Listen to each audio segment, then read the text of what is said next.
साथ आस्था कौशिक। पहले चरण में सहारनपुर, कैराना, मुजफ्फरनगर, बिजनौर, नगीना, मुरादाबाद, रामपुर और पीलीभीत में चुनाव है। 19 तारीख को इसके लिए वोटिंग है और प्रचार में सभी पार्टियां जोर आजमाइश कर रही हैं। आज हम पहुंचे हैं रामपुर। यूं तो जो पश्चिम का रण है वो बहुत ही दिलचस्प है, सभी सीटें बहुत अहम है, लेकिन रामपुर एक हाई प्रोफाइल सीट है। आजम खान का यहां पर बड़ा वर्चस्व रहा है। और दूसरी अहम बात, विधानसभा और लोकसभा उपचुनाव में समाजवादी पार्टी का किला कहे जाने वाली ये सीट अब बीजेपी के पास है। यहाँ पर विधानसभा का चुनाव हुआ, यहाँ पर लोकसभा का उपचुनाव हुआ, दोनों ही सीटों पर बीजेपी ने यहाँ पर जीत हासिल की है। यानी जिस सीट को समाजवादी पार्टी का गढ़ कहा जाता था, उस किले को बीजेपी ने ध्वस्त किया है। अब सामने है 2024 का आम चुनाव और चुनौती ये है कि क्या सपा अपना ये गढ़ वापस ले पाएगी या बीजेपी यहाँ फिर से जीत का परचम लहराएगी। दूसरी तरफ मुख्यमंत्री योगी आदित्यनाथ और प्रधानमंत्री मोदी लगातार प्रचार में जुटे हुए हैं। सनातन और हिंदुत्व को लेकर विपक्ष के प्रहार का जवाब देने में लगे हैं। और दूसरी तरफ आपको बता दें, सहारनपुर में कल इमरान मसूद के समर्थन में प्रियंका गांधी भी रैलियां करने जा रही हैं। यानी पहले चरण से पहले प्रचार और जनता तक बात पहुंचाने की जोर आजमाइश चल रही है। और साथ ही रामपुर के जो अहम मुद्दे हैं, रामपुर का मूड किस तरफ पर क्यों बन रहा है, ये भी जानेंगे। रामपुर की जनता हमारे बीच में है, लेकिन सबसे पहले आप ये रिपोर्ट देखिए।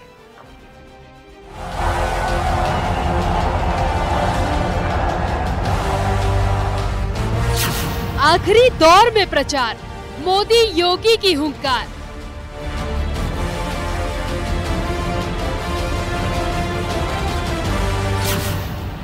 राम मंदिर सनातन पर बीजेपी का करारा प्रहार। कल रामनवमी का पावन पर्व है। सूर्य की किरणें कल अयोध्या में रामलला के मस्तक का विशेष अभिषेक करेंगी। लेकिन गठबंधन गठबंधन के लोगों को राम मंदिर से भी परेशानी है, जहां पर हमारे आराध्य को अपनी जन्मभूमि के लिए भी प्रमाण देना पड़ा। और बहनों और भाइयों, ये संकट हम सबके सामने किसी ने पैदा किया, तो इस संकट का नाम है, इस समस्या का नाम ही है कांग्रेस और समाजवादी पार्टी। पश्चिमी यूपी का दंगल, किसका सियासी मंगल। पूरा उत्साह उमंग के साथ सभी वर्ग, क्या यादव समाज या बाकी समाज, सब मिलकर के भाजपा के पक्ष में एक हवा चल रही माननीय मोदी जी को लेकर के। चुनाव ऐतिहासिक वोटों से फिर जीतने जा रहे हैं। इसी में मैनपुरी का मान सम्मान बढ़ेगा। नेताजी का क्षेत्र रहा और यहाँ की जनता हमेशा समाजवादियों के प्रति लगाव रखती है। रामपुर का रण, आजम फैक्टर बदलेगा समीकरण। उन्होंने जो है ठीक ही तो किया। जो आदमी जो है जेल में हो उसकी बात नहीं सुनी। जेल में व्यक्ति की बात क्यों सुनना चाहिए? वो अपने दुराचारी उसके लिए हैं जेल में। समाजवादी पार्टी कमजोर कैसे हो सकती है? जब ही हो सकती है जब मुस्लिम्स को इससे दूर करा जाए। ये काम कौन करेगा? जो हमारे विरोधी हैं, और हमारे सबसे बड़े विरोधी बीजेपी और आरएसएस।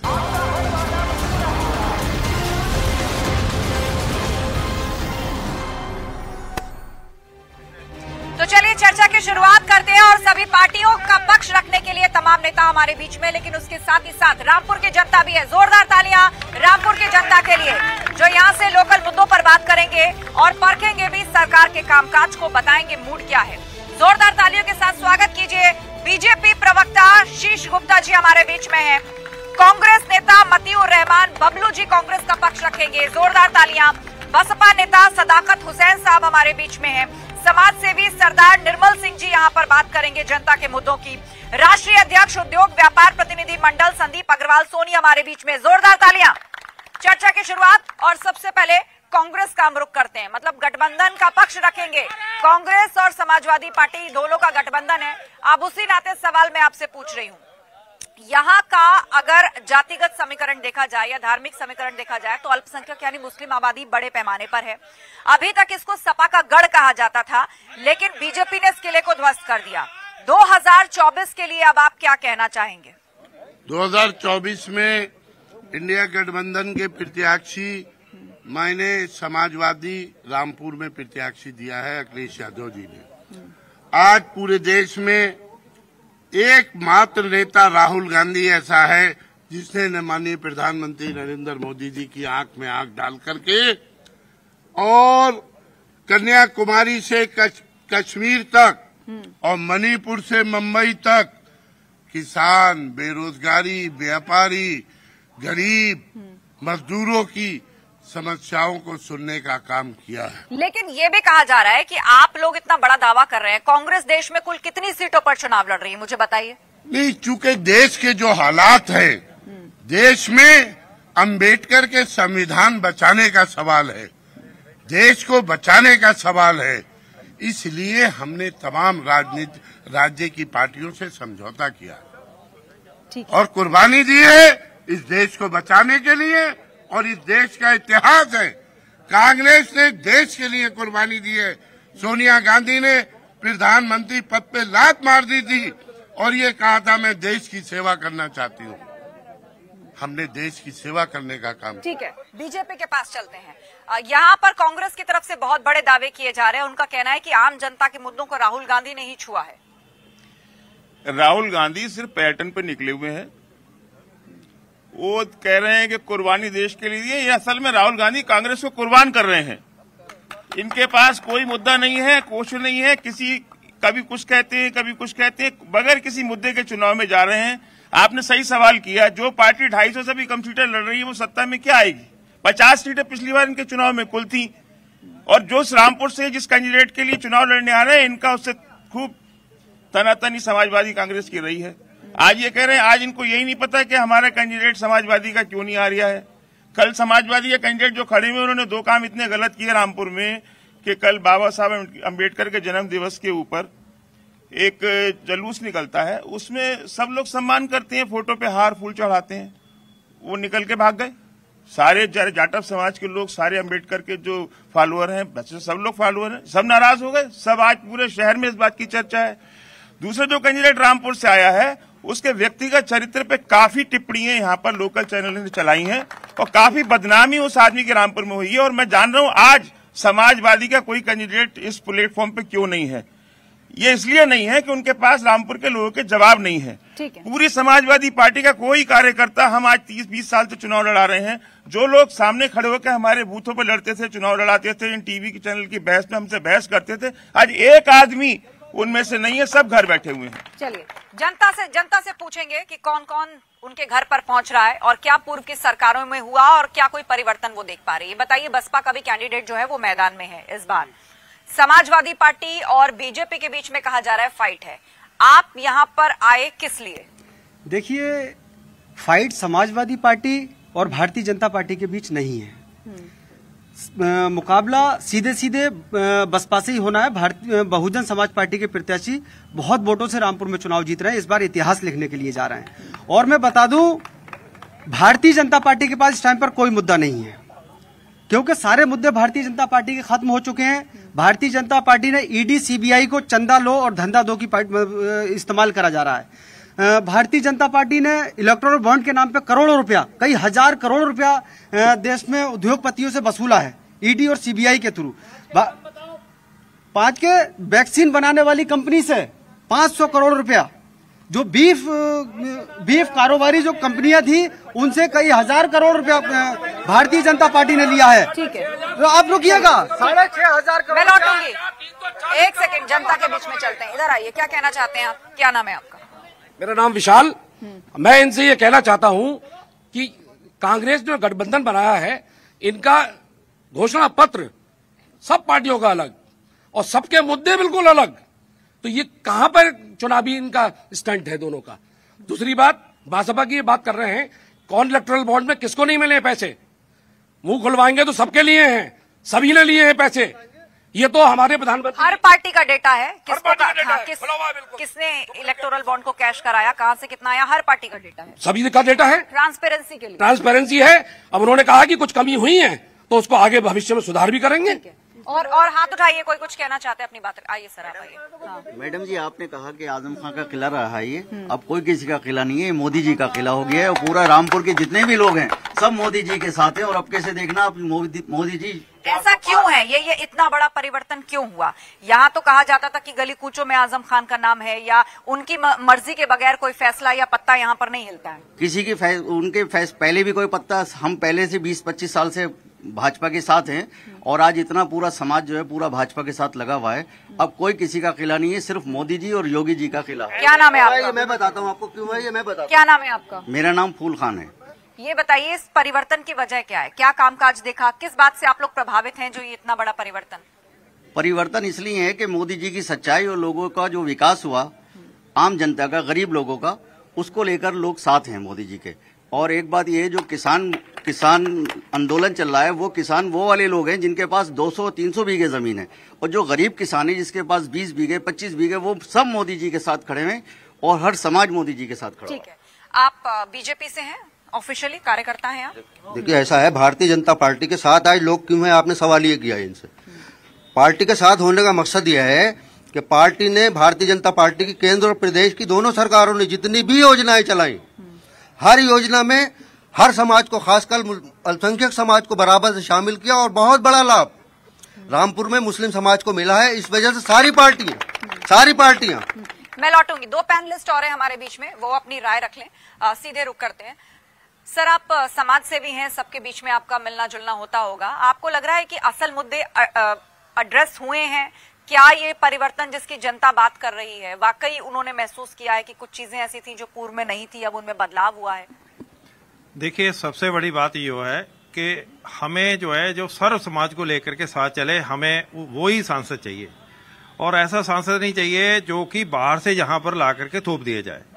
हमारे बीच में वो सांसद चाहिए जो हमारे सुख में और दुख में शामिल रहे। सबसे बड़ी बात यह है कि यहाँ पर जो हमें जो कमी महसूस अब तक हो रही है, और जो इसके लिए हम ये चाहेंगे कि यहाँ पर जो मेडिकल व्यवस्था है उसको सुधारा जाए, साथ के साथ सर्व समाज के लिए जो काम किया जाए उसके लिए वही गवर्नमेंट जो है हमें देश में चाहिए। और ये तभी संभव हो पाएगा जबकि यहाँ का जो हर आजम खान तो यहीं के अपने थे। हम आजम खान के ना किसी के समर्थन में है, हम उसके समर्थन में है जो हमारे रामपुर का विकास करेगा। और विकास तभी हो पाएगा जब यहाँ का लोकल होगा। इसमें आजम खान तो खड़े ही नहीं है। यहाँ पर आजम खान के तो यहाँ पर जो है विरोध हो रहा है, उनके जो सदस्य हैं विरोध कर रहे हैं। हम तो ये कह रहे हैं कि कोई भी जो यहाँ पर एमपी बने वो यही का लोकल हो और हमारे बीच का हो। ठीक है। व्यापारियों को लेकर भी मुद्दा हमेशा चुनाव के दौरान चर्चाओं में आता है, चाहे वो जीएसटी से जुड़े हुए मुद्दे हों, और भी बहुत सारी ऐसी समस्याएं व्यापारियों की हैं, चाहे वो उनकी सेफ्टी से जुड़ी हुई बात हो। आप क्या कहना चाहेंगे, कैसे परखना चाहेंगे सरकार को? हमारा ये कहना है कि भारतीय जनता पार्टी मौजूदा में बहुत मजबूती से काम कर रही है और उनका कैंडिडेट है घनश्याम सिंह लोधी। 1.5-2 साल का पीरियड उन्होंने निभाया, बहुत मजबूती से सभी समाज के वर्गों को साथ लेकर के निभाया है। वर्तमान में समाजवादी पार्टी पूरी तरह खिसियाई हुई है। अभी आप देख रहे थे बसपा के प्रत्याशी बहुत ज्यादा नाराज थे। मैं उनकी नाराजगी को स्वीकार करता हूं, उनको इतना ही ज्यादा नाराज होना चाहिए क्योंकि आजम खां पूरी तरह बसपा को सपोर्ट कर चुके हैं और अखिलेश यादव गठबंधन के सपोर्ट कर चुके हैं, जिसके लिए बबलू साहब खड़े हुए हैं। अब इनमें यही तय नहीं हो पा रहा कि समाजवादी पार्टी आजम खां के साथ है या समाजवादी पार्टी अखिलेश यादव के साथ है। अगर अखिलेश यादव को रामपुर में चुनाव जिताना होता तो अखिलेश यादव रामपुर की सरजमीन पे आकर के मैदान में जनसभा करते, क्यों नहीं आए? ये एक बड़ा सवाल है। और यहाँ पर अगर कोई समाजवादी पार्टी का पक्ष रखने के लिए आया होता तो मेरा पहला सवाल उनसे यही होता कि पहले चरण की वोटिंग करीब आ रही है, लेकिन अभी तक सपा का कोई बड़ा चेहरा या कोई स्टार प्रचारक प्रचार के लिए यहाँ पर नहीं पहुंचा है। लेकिन ये तो रहा आपका राजनीतिक आकलन। मैंने आपसे पूछा था, क्योंकि आप व्यापार मंडल से हैं, तो व्यापारियों का क्या सोचना है, उनका क्या मूड है देश में कामकाज को लेके? व्यापारियों के मामले में समाजवादी पार्टी का बहुत लंबा पीरियड रहा है, बीएसपी का बहुत लंबा पीरियड रहा। एक इंडस्ट्री रामपुर की फर्जमी पे रामपुर डिस्टिलरी के जो लगी है, इसके बाद एक इंडस्ट्री लगवा नहीं पाए। सारी इंडस्ट्री ब्लैक मेलिंग की तर्ज पर तबाह बर्बाद कर दी गई। यहाँ पर 1000 पिल्लिंग मशीनें थी, जितने 700 पिल्लिंग मशीनें रामपुर से तबाह बर्बाद कर दी। ट्रेने में लोग, बिहारी लोग रोते हुए गए रामपुर से। पिल्लिंग का कारोबार यमुनानगर के बाद रामपुर डिस्ट्रिक्ट हब बन रहा था, जो समाप्त कर दिया गया। ये सब समाजवादी पार्टी। चलिए, कांग्रेस के प्रत्याशी के पास चलते हैं। आप जवाब देना चाहते हैं उनकी बात का? नहीं, जवाब नहीं। मैं ये कहना चाहता हूँ जो असल मुद्दे हैं उन मुद्दों पर बात होनी चाहिए। रोजगार की बात होना चाहिए, शिक्षा की बात होना चाहिए। बिल्कुल, आप करिए बात, माइक आपके सामने है। स्वास्थ्य की बात होना चाहिए। रोजगार के लिए भारतीय जनता पार्टी ने क्या किया है अभी तक? क्योंकि रोजगार के मामले में जो भी भर्ती होती है, कोई भी परीक्षा होती है, उस परीक्षा से पहले ही उसका आंसर आकर के रख जाता है। ये सिर्फ और सिर्फ देश के करोड़ों युवाओं के साथ में छल और कपट हो रहा है। पेपर लीक की बात आपने की, मैं जनता के भी सवाल लूंगी। आप लोग बहुत कुछ कहना चाहते हैं। और रामपुर तो शायरों का शहर है, शायरों का शहर है। कोई पंक्तियों में कुछ अर्ज करना चाहे तो बहुत स्वागत है। बस एक मिनट का सब्र रखिए, मैं एक जवाब ले लूं।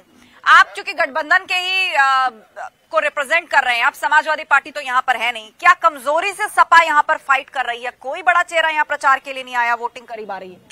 देखिए, ऐसा है, हमारे व्यापार मंडल के अध्यक्ष सोनी साहब हैं। किसी दूसरे परिवार पे आरोप लगाने से पहले अपने गिरेबान में झांकना चाहिए। आपके परिवार में क्या हो रहा है हमें वो भी मालूम है। जहां तक प्रचार की बात है, 4 जून को आप मुझे टेलीफोन करिएगा। रामपुर का इतिहास, कांग्रेस पार्टी पूरी तरह गठबंधन के साथ खड़ी है। कौन आ रहा है नहीं आ रहा है इससे कोई मतलब नहीं, बेगम नूर बानो के नेतृत्व में खड़े हैं हम। ठीक है, चलिए, ये बहुत बड़ा दावा है। ठीक है, आपका जवाब उसके बाद जनता के बीच। देखिए, इंडस्ट्री का मुद्दा हमारे व्यापार मंडल के सोनी भाई ने उठाया है। इस बार 3 साल पहले मोदी सरकार ने एक नई इंडस्ट्रियल पॉलिसी लगाई है। उसमें बड़ी तादाद में इंडस्ट्री के लिए घोषणाएं की गई हैं और उन पर एक्शन लिया गया है। 2 समिट यहाँ पर हो चुकी, लखनऊ में और सब जगह हो रही हैं। और मैं समझता हूँ 8,000 करोड़ का खाली इन्वेस्टमेंट तो रामपुर से हुआ है। और इंडस्ट्री के लिए सबसे बड़ा फायदा, जो पहले अपहरण की जो घटनाएं होती थी, एक्सटॉर्शन की घटनाएं होती थी, सबसे ज्यादा तो व्यापारियों को फायदा ये हुआ कि मायावती की और मुलायम सिंह जी की सरकार में जितना एक्सटॉर्शन, अपहरण, फिरौती, धन वसूली, फैक्ट्रियों को ब्लैकमेलिंग का काम था, वो बंद हो गया। व्यापारी सारा निर्भीकता से अपना काम कर रहा है। ठीक है, चले जनता के बीच में चलते हैं। 1 सेकंड सब्र रखिए आप लोग। आगे आइए। क्या नाम है आपका? मेरा नाम मेहरबान अली है।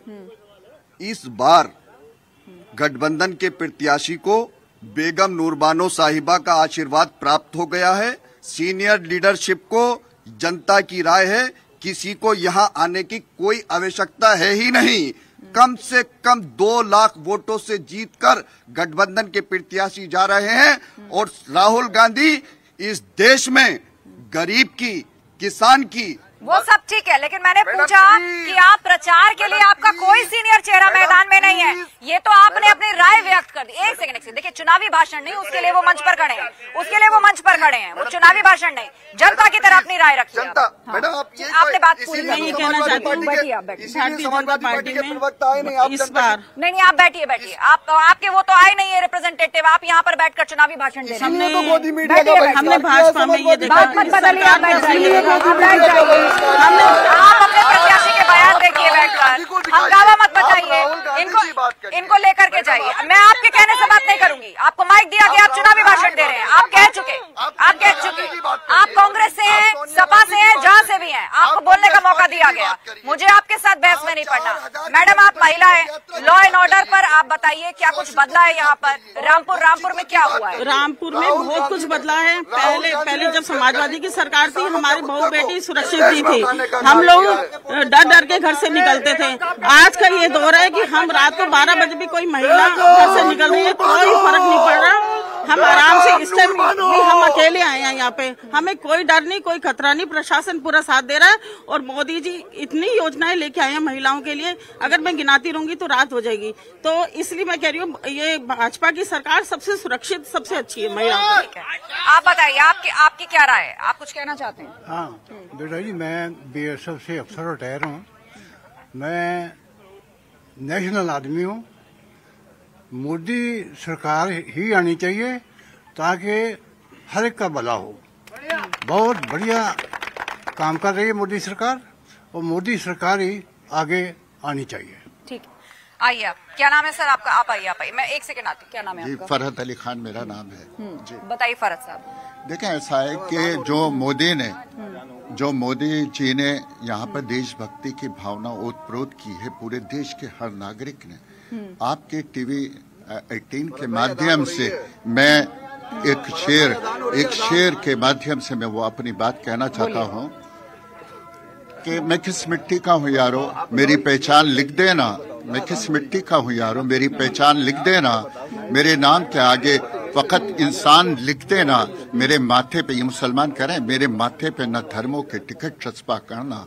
कफन के एक एक कोने पे हिंदुस्तान लिख देना, हिंदुस्तान लिख देना। तो ये जी, क्या नाम है आपका? मैडम, मेरा नाम संजय चंद्रा है। हाँ। आपने जो पूछा कि इसलिए मुस्लिम भाई साथ में हैं, परिवर्तन क्यों हुआ है, उसका कारण एक ये है क्योंकि पिछली सरकारों में जो था पक्षपात होता था। उस मुरादाबाद शहर में, वहाँ का आंकड़ा मुझे पता है, ई रिक्शाएं बैठी थी, 528 रिक्शाएं बैठी थी ई रिक्शाएं, जिसमें जो था आधी आबादी है, सिर्फ 35 रिक्शाएं हिंदुओं को दी गई थी बैटरी वाली। यही हिसाब रामपुर में था। अजाने हो रही हैं, इन सब मुस्लिम लोगों से पूछ लीजिए, 10 रिक्शाएं अगर निकले उसमें से एक भी हिंदू को हो तो वो पक्षपात था। आज जो है नरेंद्र मोदी की सरकार में सारे लोगों को एक ही साथ सब हिसाब से मिल रहा है। ये नहीं कि 1 रुपया जारिया और 15 पैसे मिलता था भाई साहब की सरकार में। चलिए, वो सवाल पूछेंगे आप कांग्रेस से सवाल पूछ रहे हैं। मैं आती हूँ। आप एक बार बोल चुके हैं, कुछ और लोगों को मौका देते हैं। आइए सर, क्या नाम है आपका? मेरा नाम बाकर अली खान है। बताइए बाकर साहब। मैं पहले तो ये कहना चाहता हूँ, ये जो मोहब्बे अली नदवी साहब एक मौलाना है, उनकी इज्जत करना चाहिए। वो नमाज तक कायम रहें, राजनीति में नहीं। अगर वो राजनीति में आएंगे तो हम कहाँ जाएंगे फिर। दूसरी बात यह है कि मोहब्बे अली नदवी का नाम हमने पहली बार सुना। यहाँ पर जब ये घोसियान बस्ती सामने उजाड़ी जा रही थी, नदवी साहब कहाँ थे? डोंगापुर के बस्ती तोड़ी जा रही थी, नदवी साहब कहाँ थे? रामपुर के जितने बेकसूर लोग थे उनको जेलों में भेजा जा रहा था, कहाँ थे वो? आज रामपुर इसलिए हो गया, क्या कहते, कोई भी बाहर से आएगा एकदम चुनाव लड़े, उसको जिता दो। क्यों जिता दो? देखिए, सबसे बड़ी बात यह है, रामपुर में भारतीय जनता पार्टी, जब से भारतीय जनता पार्टी सरकार आई है, एक भी आदमी मुसलमान या हिंदू या कोई भी ये बता दे किसी का मकान टूटा हो, किसी को चरस में बंद करा हो, किसी को गैर कानूनी काम करा, बिल्कुल नहीं करा है कोई। भारतीय जनता पार्टी सरकार में मुसलमान रामपुर में क्या पूरे हिंदुस्तान में सुरक्षित है। चलिए, ये बहुत बड़ी बात आप कह रहे हैं। आइए, क्या नाम है सर आपका? मेरा नाम निजाम पाशा। देखिए, रोजगार पे बात हो ना, विकास पे बात हो। मुस्लिम समाज उत्तर प्रदेश में सबसे ज्यादा अगर पॉपुलेशन है तो यूपी के अंदर मुस्लिमों की आबादी रामपुर में पाई जाती है। रामपुर है वो पहला शहर। मुस्लिम समाज भारतीय जनता पार्टी के साथ क्यों है? भारतीय जनता पार्टी ने यह छत दी है, भारतीय जनता पार्टी ने यह विकास किया है, भारतीय जनता पार्टी ने सबका साथ, सबका विकास, सबका विश्वास पे काम किया है। हिंदू मुस्लिम में कोई भेदभाव नहीं रखा है। रामपुर के अंदर ये आप क्यों कह रहे हैं? देश में ऐसे बहुत से विपक्षी दल हैं, उनके नेताओं के बयान है। अब हाल ही में देखिए, राहुल गांधी ने कहा कि अगर बीजेपी की सरकार आई तो देश में आग लग जाएगी। ऐसा कुछ नहीं है। ये सब राजनीतिक लोग हैं, ये डराते हैं मुसलमानों को, डरा के राजनीति करते हैं। ऐसा कुछ नहीं है। रामपुर के अंदर, शहर के अंदर, टाउन एरिया में, नगर पालिका के अंदर 15,000 प्रधानमंत्री आवास योजना बने, उसमें 12,000 मुस्लिम समाज को मिले। तो कहा जाएगा मुस्लिम समाज? भारतीय जनता पार्टी को वोट नहीं थे हम? क्यों नहीं थे? आयुष्मान कार्ड इलाज होता है, इलाज के लिए उन्हें मिला। सम्मान निधि मिल रही है, गैस सिलेंडर मिल रहा है, अनाज मिल रहा है, किसान सम्मान निधि मिल रही है। तो सबका साथ, सबका विकास, यही तो होता है। इस पे वोट करें। मतलब आपका कहना है कि योजनाओं में कोई भेदभाव नहीं है, उसका लाभ तो सभी को मिल रहा है। जी, क्या नाम है आपका? मैम, मेरा नाम दीपक गुप्ता है और योगी जी और मोदी जी एक मॉडल के रूप में काम कर रहे हैं। मैं खुद राम मंदिर के दर्शन करके आया हूँ। इतना भव्य, इतना बढ़िया मंदिर बनाया है। सबको मैं कहता हूँ कि जाके दर्शन करके आइए। जो कभी सोच नहीं सकता था कि ये काम होगा, हो सकता था, वो काम मोदी जी ने करके दिखाए हैं और योगी जी ने करके दिखाए हैं। धारा 370 भी हटी, राम मंदिर भी बना। जो कहते हैं योगी जी और मोदी जी, वो करके दिखाते हैं। ठीक है, चलो। और कोई कुछ कहना चाहता है? नहीं, आप बोल चुके हैं। कोई और कुछ कहना चाहता है? कोई और? ठीक है, आप आगे आ जाइए, इधर लाइट की तरफ आइए। आप जो बोल चुके हैं वो कृपया शांत रहे, सब नए लोगों को मौका दे बोलने के लिए। आपको कुछ बोलना है? आइए, क्या नाम है आपका? मेरा नाम मोहम्मद राकिम खान है। हाँ, बताइए, क्या राय है आपकी? सरकार का कामकाज कैसा लग रहा है? क्या मूड रामपुर का और देश का? मेरी राय मैम ये है कि 125 करोड़ देशवासी हैं हिंदुस्तान के अंदर और सभी लोगों के साथ जो है धोखा करा जा रहा है। जो भारतीय जनता पार्टी है, समाजवादी और बसपा ने और समाजवादी ने अलायंस कर रखा है, ये सबको मालूम है। इसीलिए इतना कमजोर कैंडिडेट समाजवादी से रामपुर में खड़ा किया गया है। अगर अलायंस नहीं होता तो अखिलेश यादव जी रामपुर से खुद लड़ते या अपने परिवार से कोई लड़ाते। तो ये जो है सिर्फ एक धोखा है। सिर्फ रोजगार पे बात होना चाहिए, आप ये कह रहे हैं कि सपा और बसपा मिली हुई है रामपुर के मामले में? जी बिल्कुल मिली है। चलिए पूछ लेते हैं उनसे। हाँ 10 सेकंड। आज से अधिक संपत्ति के मामले की जो फाइलें हैं ना इन लोगों की पीएम ऑफिस में पड़ी हैं। मौजूदा चीफ मिनिस्टर 2 जेल के अंदर हैं, 2 जेल क्यों जाएंगे, इसलिए वो अलायंस करें। मैं समझ रहे हैं। बसपा से पूछ लेते हैं। बताइए, वो कह रहे हैं कि बहन जी को भी डर है, फाइलें खुलने का डर है, और इसीलिए सपा और बसपा की ये आपसी मिली भगत है, इसीलिए रामपुर में कमजोर उम्मीदवार उतारा है। देखिए, कमजोर उम्मीदवार बसपा का नहीं है, बसपा का बहुत मजबूत उम्मीदवार है। और मैं बात कहूं कि सपा और बसपा मिली हुई है, सपा और भाजपा एक ही सिक्के के 2 पहलू हैं। आज जो ईडी और सीबीआई का जो इस्तेमाल हो रहा है, जो नेताओं को पकड़कर जेलों में डाला जा रहा है ईडी और सीबीआई के थ्रू, ये भारतीय जनता पार्टी कर रही है। ये बसपा का एक निष्पक्ष चुनाव है। बहन जी जो हमारी मजबूती के साथ चुनाव लड़ रही है पूरे प्रदेश में। चलिए आगे बढ़ते हैं। जी क्या कहना चाहते हैं, जवाब देना चाहते हैं उनकी बात का? बसपा की बात जहां तक करते हैं, बसपा बिल्कुल सही चुनाव लड़ रही है। आजम खान साहब बसपा को बहुत बढ़िया चुनाव लड़ा रहे हैं। बसपा की रैली में आजम खान का फोटो चल रहा है, बसपा की रैली में आजम खान का प्रचार किया जा रहा है। बसपा और कांग्रेस बराबर सामने आमने हैं, एक तरफ अखिलेश यादव, एक तरफ बसपा। हमारे कैंडिडेट का कहीं कोई मुकाबला ही नहीं है। घनश्याम सिंह लोधी विकास के मुद्दे पर एक तरफा चुनाव जीत रहे हैं, क्योंकि अखिलेश यादव अपने शिकंजे में फंस चुके हैं, इसलिए शर्म की वजह से रामपुर वो नहीं आ पाए, अपना कोई कैंडिडेट नहीं उतार पाए। और दूसरी बात मेरा ये कहना है कि जो समाजवादी के कैंडिडेट हैं इमाम साहब, अगर वाकई में उनको चुनाव लड़ना था तो क्या 1 साल से पहले उन्होंने भांग खाई थी जो रामपुर में आकर के उन्होंने सर्वे नहीं किया? 1 साल से मैदान में क्यों नहीं आए? एंड टाइम पे हेलीकॉप्टर से आने के बाद टिकट लेने की क्या जरूरत पड़ी थी? ठीक है, चलिए कांग्रेस के पास। जी जी आप कुछ कहना चाहते हैं? देखिए, सबसे बड़ी जो समाज की बात है उसकी बात भी होनी चाहिए। मैं एक बात योगी जी का धन्यवाद करना चाहता हूं कि जिस मुख्यमंत्री निवास में कभी भी गुरु ग्रंथ साहब जी का प्रकाश नहीं हुआ, उन्होंने अपने सिर पर लेकर के गुरु ग्रंथ साहब जी का प्रकाश करा। ये एक बहुत बड़ी बात होती है। इसी तरह की हमें जो है नेता चाहिए जो कि हर धर्म का करे। ऐसा नहीं है कि हिंदू धर्म का ही कर रहे हैं, उन्होंने राम मंदिर बनाया है, लेकिन उन्होंने अब जो है सिख धर्म का भी, यहाँ 70,000 से ज्यादा वोटर जो हैं हमारे सिख के हैं, और उसमें से ज्यादा किसान हैं। भाई देखिए, अगर हम बातचीत करें सिखों की, तो सिखों के लिए सबसे बड़ा जो है इस टाइम सुरक्षित समय आ गया है, क्योंकि कांग्रेस के टाइम में हमारे बबलू जी खड़े हैं, हमें 84 का वो मंजर याद है आज भी, हम उस मंजर को कभी नहीं भूल सकते। लखीमपुर उसके सामने एक जर्रा मात्र था, लेकिन अगर बहुत शर्म की बात है 84 के अंदर हम लोगों ने क्या झेला है, और वो अगर झेलते हैं तो ये कभी हम भूल नहीं सकते हैं। तो इसलिए हमें जो है सामाजिक सुरक्षा चाहिए। आज हम अगर यहाँ पर पूरा हमारी वीर खालसा सेवा समिति जो लगी हुई है तन मन धन के साथ, तो वो यही है कि हमारे पास वो एक बहुत अच्छा माहौल आ गया है। अभी हमारी बहन ने भी कहा, हमारी बच्चियों ने भी कहा कि यहाँ पर अगर रात के 2 बजे भी, रात के 12 बजे भी अगर हमारी को बच्ची बाहर निकलती है तो सुरक्षित होती है। तो यही सुरक्षा चाहिए। चलिए, सवाल आपके लिए यही कि लोग इस मॉडल को बहुत आइडियल मान रहे हैं कि महिलाएं भी सुरक्षित हैं, सारे धर्मों को साथ लेकर चला जा रहा है और विकास भी हो रहा है। देखिए, पहली बात तो आप बार बार सवाल कर रही थी अखिलेश जी का।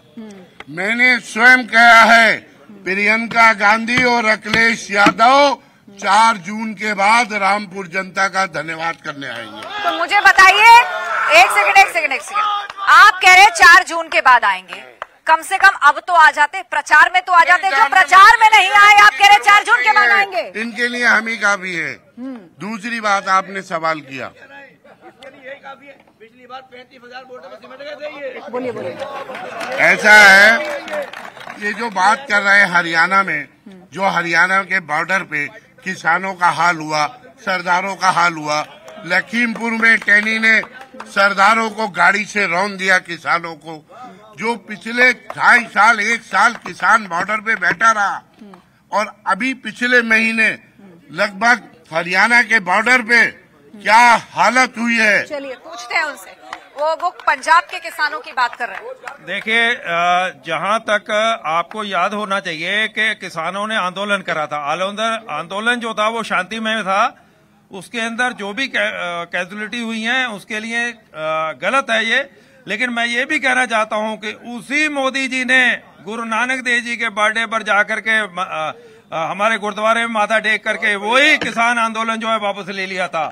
ये भी हमारी किसानों की जीत है। ये भी बहुत बड़ा दिल चाहिए प्रधानमंत्री को। प्रधानमंत्री ने इतने मुबारक मौके पर वापस लिया था, और वो मुबारक मौका जो है वो गुरु नानक देव जी का जन्मदिन था।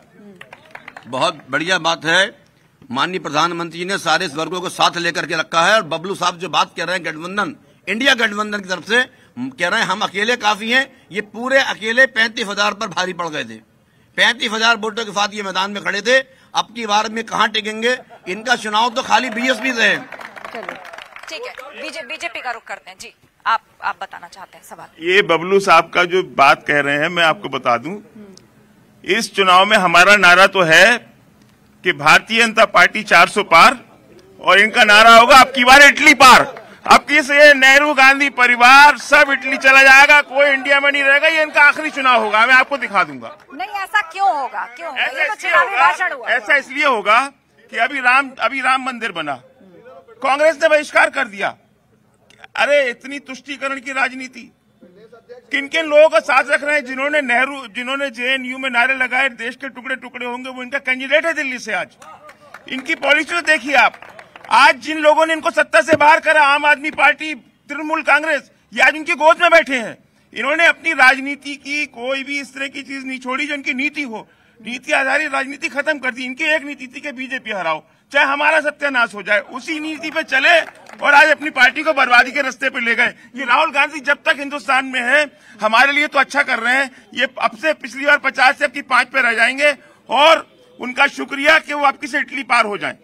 मतलब यहाँ पर ये कहा जा रहा है कि राहुल गांधी क्या बीजेपी के स्टार प्रचारक हो गए? राहुल गांधी से इन्हें डर लगता है। इन्होंने जब संसद में खड़े होके राहुल गांधी ने मोदी की आंखों में आंखें डाल के सांसदशिप छीन ली, सुप्रीम कोर्ट ने बहाल किया। राहुल गांधी ये 400 पार क्यों कह रहे हैं? ये देश का संविधान बदलना चाहते हैं। ये देश का अम्बेडकर का लिखा हुआ संविधान बदलना चाहते हैं। जनता के बीच में चलते हैं, जनता के बीच आइए। क्या नाम है आपको?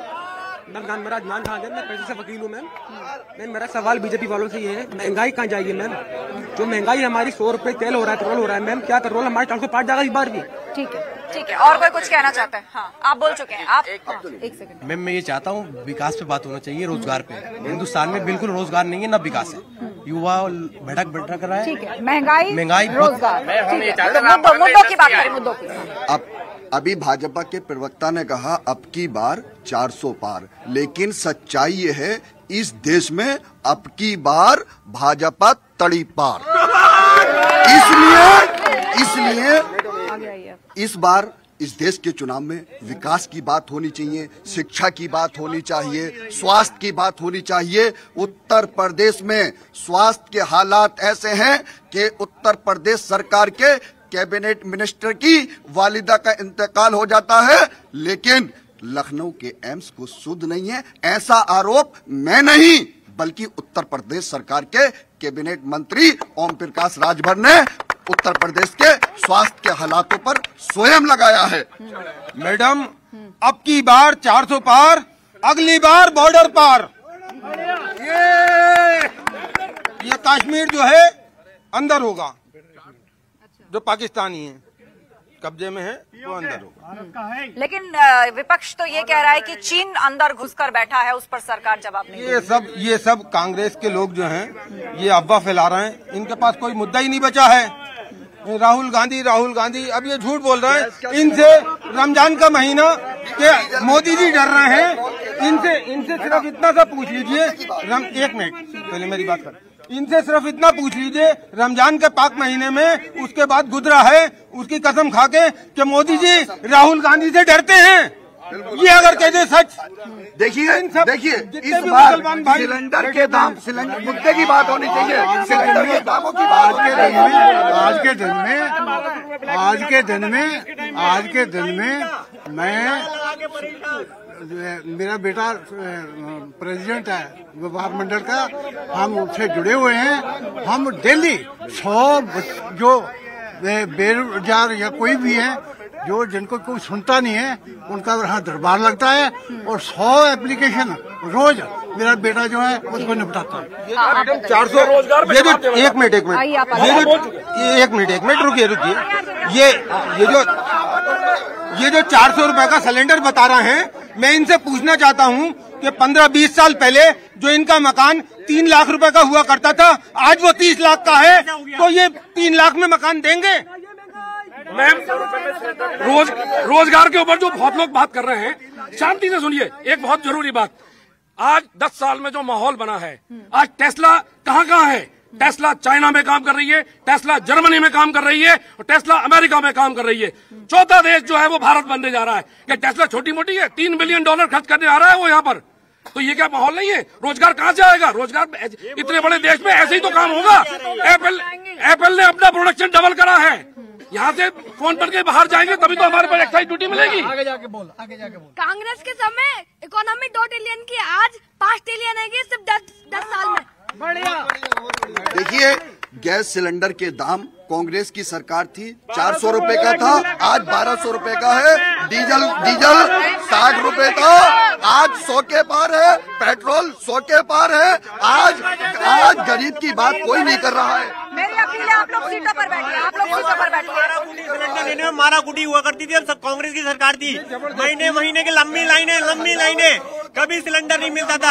आज की महिला कितनी सुरक्षित है, आज की महिला कितनी सुरक्षित है। देखिए, घर के सिलेंडर पहुंचाए मोदी जी ने, सारी योजनाएं पहुंचाई मोदी सरकार। अब की बात 400 बार कोई नहीं रोकता, कोई नहीं रोक सकता, कोई नहीं रोक सकता। सिलेंडर जो था ब्लैक करवाते थे जानबूझकर, क्योंकि ठीक है, चलिए सिलेंडर पर बात हुई, अब आप क्या कहना चाहते हैं?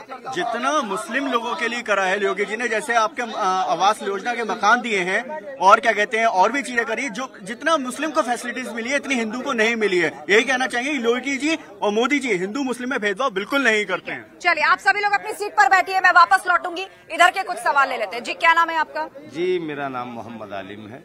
आलिम साहब, क्या बताना चाहते हैं? मैं बताना ये चाहता हूँ कि वो जो कह रहे हैं बड़े भाई, वो भी बेहतर ही होगा। जो बड़े भाई कह रहे हैं वो भी बेहतर होगा, जो बड़े भाई ने कहा वो भी बेहतर होगा। बात जो करना चाहिए वो करना चाहिए जिससे बच्चों का मुस्तकबिल सही होना चाहिए। मैं भारतीय जनता पार्टी का वोटर हूँ, इसमें कोई शक की बात नहीं है। मुझे उन्हीं को वोट करना है, मुझे इनको वोट नहीं करना साहब वालों। ऐसा क्यों कह रहे हैं? मतलब क्या पसंद है आपको कामकाज में, या ये राय आपने क्यों बनाई? कामकाज में ये पसंद है कि मेरी जो पीछे की जिंदगी थी, जो इससे कबल पहले सरकार थी, उन्होंने मेरे साथ वो बदसलूकी की जो कि मैं food corporation of India service करता था, मेरे साथ बदसलूकी हुई नाजायज। मेरे वालिद मोहतरम पे कभी मुकदमा नहीं, मेरे दादा पे कभी मुकदमा नहीं, और इन्होंने वो कर रखा मेरे साथ शायद कि कुछ बचा नहीं। और जब से भाजपा की सरकार आई, मेरे साथ 151 का मेरे नाम मुकदमा नहीं। समझ रहे हैं आप? मुझे चंद शेर याद आ रहे हैं, जरा 2-4 मिनट अगर मुझे दे दें। 2-4 मिनट तो नहीं, इतने में तो कम से कम 10 लोगों की बात आएगी। आप ऑलरेडी 2 मिनट बोल चुके, मैं आपको 40 सेकंड। अरे 40 सेकंड तो बोलिए। मैम सुनिए, अल्ताफ जिया की गजल है कि साकी लिखा खुमार लिखा जाम लिख दिया, के साकी लिखा खुमार लिखा जाम लिख दिया। आप आगे की भी बात करिए। और एक दिल ही बचा था, वो भी घनश्याम तेरे नाम लिख दिया। और कोई कुछ कहना चाहता है? चलिए, वो बीजेपी से पूछते हैं। रामपुर का जब जिक्र आता था, आप चाहे पुरानी फिल्में उठा करके देखें या कभी कोई अपराध की खबर रामपुर से आती थी, तो रामपुरी चाकू का बहुत जिक्र होता था। अब कहाँ है वो रामपुरी चाकू? मैं आपको बताऊं कि रामपुर कानपुर के बाद सबसे बड़ा इंडस्ट्रियल हब था। कांग्रेस की सरकार ने और समाजवादी की सरकार ने और खासतौर से आजम खान ने आंदोलन करके तालाबंदी करा के सारी फैक्ट्री मालिकों को यहाँ से भगा दिया। हम जब से सत्ता में आए हैं तब से लगातार यहाँ फैक्ट्रियां बढ़ रही हैं, 768 करोड़ रुपए का इन्वेस्टमेंट पिछले 2 साल में रामपुर में हुआ है और सब लोगों को रोजगार यहाँ मिल रहा है। लेकिन जो सबसे बड़ी बात थी कि इंडस्ट्री में रामपुर में यूपी में लोग डर के मारे नहीं लगाते थे कि यहाँ पर बाद में नेता लोग परेशान करेंगे, वो चीज खत्म हो गई है। अब सिंगल विंडो पॉलिसी आ गई है, बैंकों के लोन इजी हो गए हैं, टैक्सेशन में जीएसटी लगा दिया है और किसी तरह लैंड मिल रही है, इंडस्ट्रियल पार्क खुल रहे हैं। और सबसे बड़ा भी आपने देखा होगा, इवेंट लखनऊ में हुआ था, इन्वेस्टर समिट का हुआ था, 3 साल से लगातार हो रहा है। मोदी जी आए हैं ये समझिए 1 लाख करोड़ रुपए का उसका टारगेट था, जो 4 मतलब आप ये कहना चाह रहे हैं कि इंडस्ट्रीज के लिए जो है वो उपयुक्त माहौल उत्तर प्रदेश के अंदर बना है। भाई ये तो बताए, इनकी सरकार को 10 साल हो गए, कहते वो जुमला था 2 करोड़ साल की रोजगार दूंगा, 15 लाख, ये सब जुमले थे। आज 10 साल बाद किसी मीडिया का इंटरव्यू कल मैंने देखा माननीय प्रधानमंत्री जी का, 10 साल से मीडिया का सामना नहीं किया है। ठीक है, जवाब जी। प्रधानमंत्री जी को मीडिया का सामना करने की जरूरत नहीं है, अपने काम से जवाब देते हैं प्रधानमंत्री जी। कोई कल उन्होंने जो इंटरव्यू दिया उसमें डिटेल से, दूसरी बात यह कल जो हमने मोदी की गारंटी पॉलिसी लाए हैं उसमें 68 पेड की पॉलिसी है, सभी वर्गों के लिए, सभी लोगों के लिए उसमें किया गया है। और सबसे बड़ी बात ये, जो देश में भेदभाव था, अब नौकरियों का 2 करोड़ नौकरियों का वायदा उन्होंने। आपने अपने दावे सामने रखे और दूसरी तरफ विपक्ष भी अपने मुद्दे सामने रख रहा है और शो समाप्त करने का वक्त आ गया है। जनता ने भी खुलकर अपनी राय रखी है। बहुत शुक्रिया जनता, ताली बजा दीजिए आप सब आपस में एक दूसरे के लिए। आप सभी मेहमानों का बहुत बहुत शुक्रिया इस चर्चा में शामिल होने के लिए। तो पहले फेज में रामपुर के अंदर वोटिंग होनी है। रामपुर की जनता ने अपने मुद्दे और मूड बता दिया है। इस शो पर फिलहाल इतना ही। कल बरेली में होगी चुनाव एक्सप्रेस, आप भी पहुंचिए अपने